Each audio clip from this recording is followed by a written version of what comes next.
great and worst Star Trek TNG's episode happened because of 1988 writers' strike. The Writers Guild of America strike of 1988 led to one great Star Trek, a Next Generation episode, and one infamously bad one. The WGA strike of 1988 led to one great episode of Star Trek, A Next Generation, as well as one of the show's worst episodes. All in the adventures of Captain Jean-Luc Picard, Patrick Stewart, and the USS Enterprise D. TNG got off to a rocky start with its inconsistent first season. Writers came and went with surprising regularity throughout TNG's first 2 seasons, and these issues were further confounded by a writers' strike that began in March of 1988. TNG had begun to find its footing by the end of the first season, but the strike meant Season 2 got off to a rough start.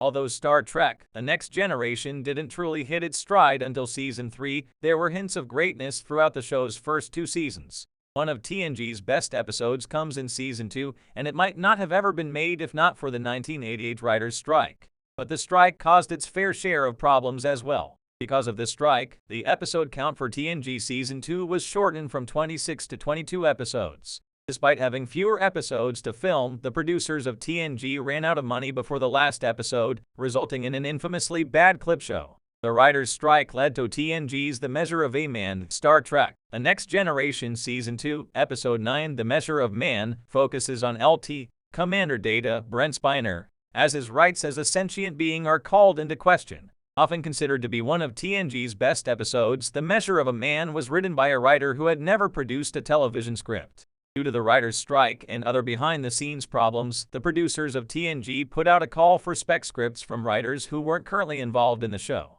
Science fiction writer and former attorney Melinda M. Snodgrass submitted her script for The Measure of a Man, and it was accepted and produced. The Measure of a Man is a near-perfect episode of Star Trek, as it tackles complicated ethical issues that remain relevant even today. The plot may revolve around Data, but The Measure of a Man is an important episode for Captain Picard and Commander William Riker, Jonathan Frakes, as well. The episode also introduces Dr. Bruce Maddox, Brian Brophy, as a cyberneticist who wants to dismantle Data to learn more about the technology used to create him. Maddox will be referenced in later TNG episodes before returning in Star Trek, Picard, portrayed by John Ailes,